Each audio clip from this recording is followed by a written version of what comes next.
സങ്കീർത്തനങ്ങൾ അധ്യായം 72. രാജാവിന് വേണ്ടിയുള്ള പ്രാർത്ഥന. ദൈവമേ, രാജാവിന് അങ്ങയുടെ നീതിബോധവും രാജകുമാരന് അങ്ങയുടെ ധർമ്മനിഷ്ഠയും നൽകണമേ. അവൻ അങ്ങയുടെ ജനത്തെ ധർമ്മനിഷ്ഠയോടും അങ്ങയുടെ ദരിദ്രരെ നീതിയോടും കൂടി ഭരിക്കട്ടെ.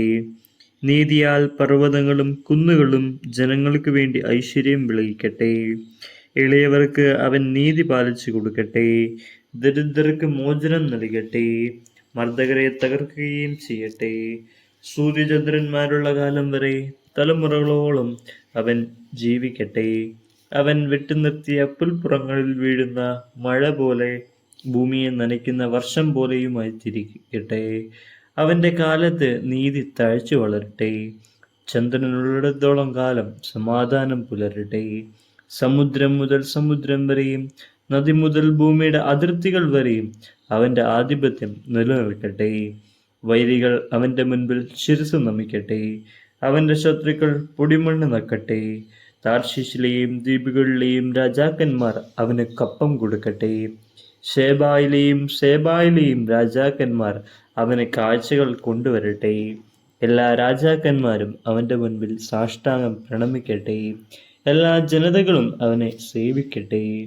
നിലവിളിക്കുന്ന പാവപ്പെട്ടവനെയും നിസ്സഹായനായ ദരിദ്രനെയും അവൻ മോചിപ്പിക്കും.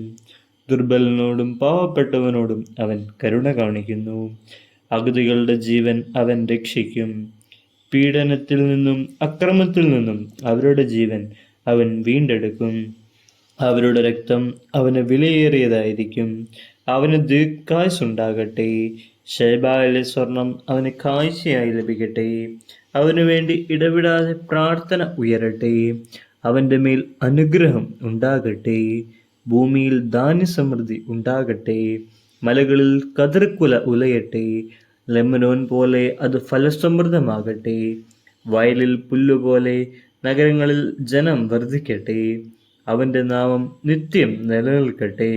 സൂര്യനുള്ളിടത്തോളം കാലം അവൻ്റെ കീർത്തി നിലനിൽക്കട്ടെ.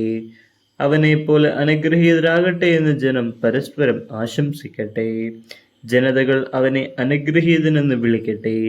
ഇസ്രായേലിൻ്റെ ദൈവമായ കർത്താവ് വാഴ്ത്തപ്പെടട്ടെ. അവിടുന്ന് മാത്രമാണ് അത്ഭുതങ്ങൾ പ്രവർത്തിക്കുന്നത്. അവിടുത്തെ മഹത്വപൂർണമായ നാമം എന്നേക്കും വാഴ്ത്തപ്പെടട്ടെ. അവിടുത്തെ മഹത്വം ഭൂമിയിലെങ്ങും നിറയട്ടെ. ആമീൻ, ആമീൻ. ജസ്സയുടെ പുത്രനായ ദാവീദിന്റെ പ്രാർത്ഥനയുടെ സമാപ്തി.